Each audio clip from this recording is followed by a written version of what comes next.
Assalamualaikum warahmatullahi wabarakatuh.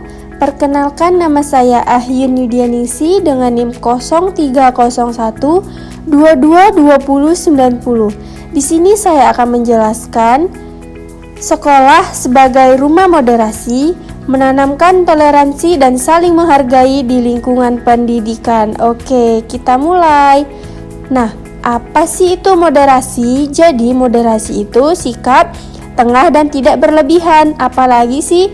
Nah, moderasi ini juga bersikap adil dan seimbang. Jadi dia bisa kita katakan itu netral dalam menyikapi suatu hal.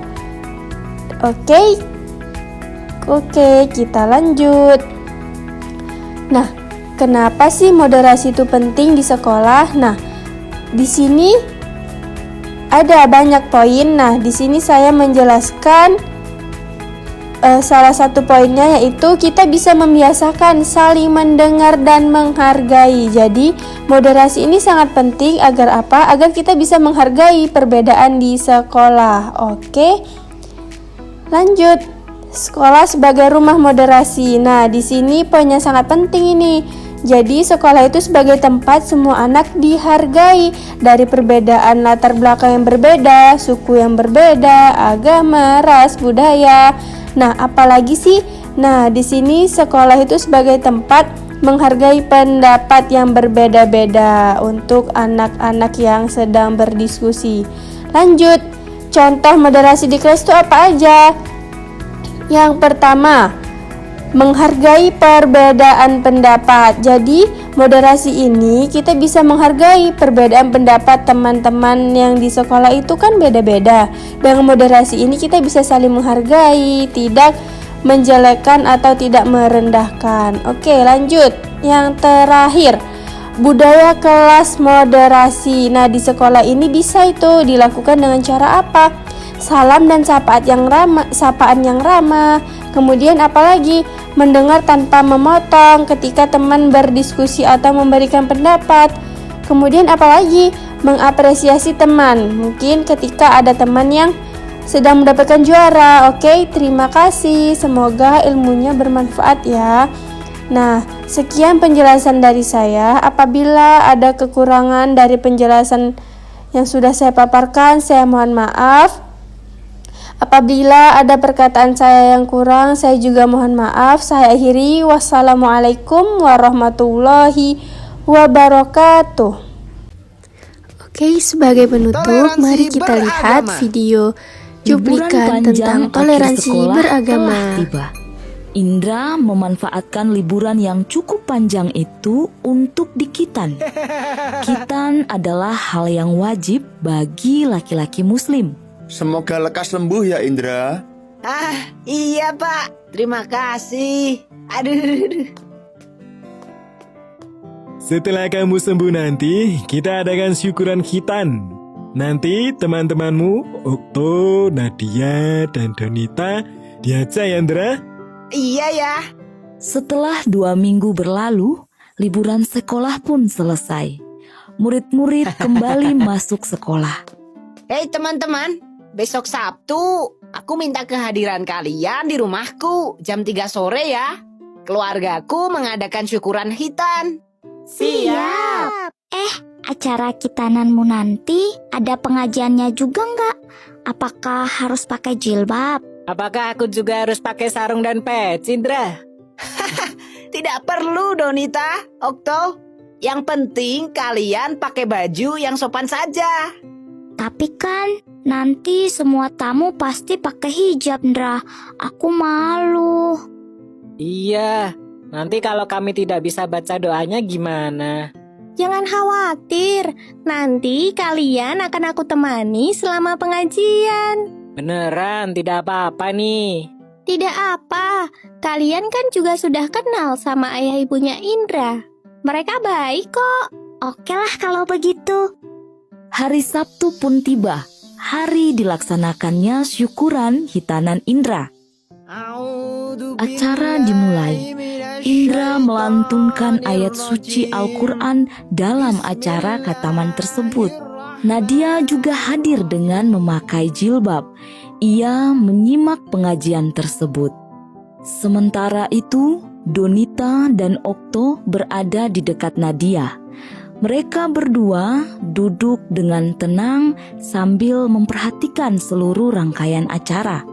Tak lama, pengajian pun berakhir.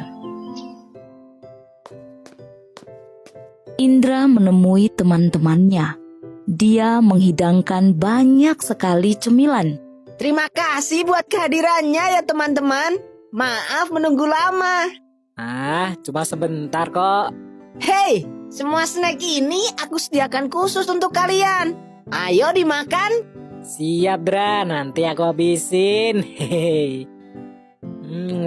Kalau di Islam, tiap laki-laki pasti sunat ya? Iya toh, di Islam khitan hukumnya wajib untuk laki-laki dan dilakukan ketika anak sudah cukup umur. Biasanya sih di umur 3 sampai 10 tahun. Tujuannya agar selalu terjaga kebersihannya demi sahnya pelaksanaan ibadah harian. Oh, gitu ya. Mereka terus asik mengobrol selepas pengajian, hingga tiba-tiba Kak Indra. Weh, Dek Zahra, baru datang ya? Sini Dek, kakak kenalin sama teman-teman Kak Indra. Perkenalkan teman-teman, ini Zahra, adik sepupuku. Nah, Dek Zahra, ini namanya Kak Okto. Kalau ini namanya Kak Nadia. Nah, kalau yang satu ini namanya Kak Donita. Halo kakak-kakak, namaku Zahra.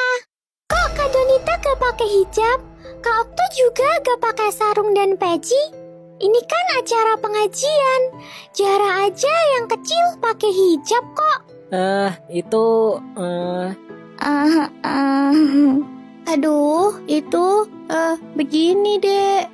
Kalau Zahra gak mau pakai hijab, Mama pasti bilang nanti Allah gak akan sayang sama Zahra. Jadi nanti Allah pasti juga gak akan sayang sama Kak Donita loh. Atau kakak mau pinjem jilbabnya Zahra? Aduh. Zahra ini ada-ada saja. Itu karena Kak Donita dan Kak Okto berasal dari latar belakang agama yang berbeda. Nah, Zahra, perhatikan cerita Om ya. Di Indonesia ada 6 agama dan berbagai kepercayaan yang berbeda-beda. Ada Islam, Protestan, Katolik, Buddha, Hindu, dan Konghucu. Setiap agama punya aturan masing-masing, tidak bisa disamakan.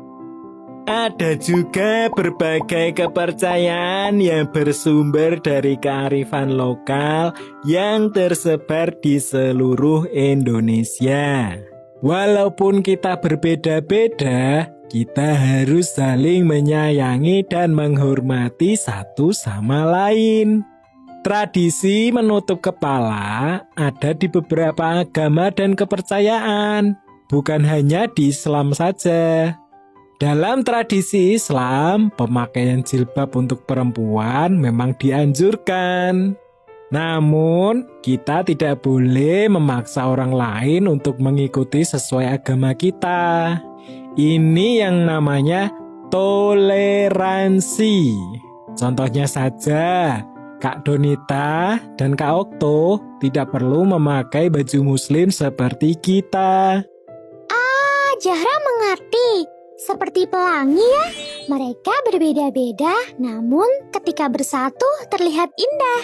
Dek Zahra memang pinter. Sapa dulu kakaknya. Ini masih ada makanan. Yuk, kalian semua ikut makan. Siap Om Nur.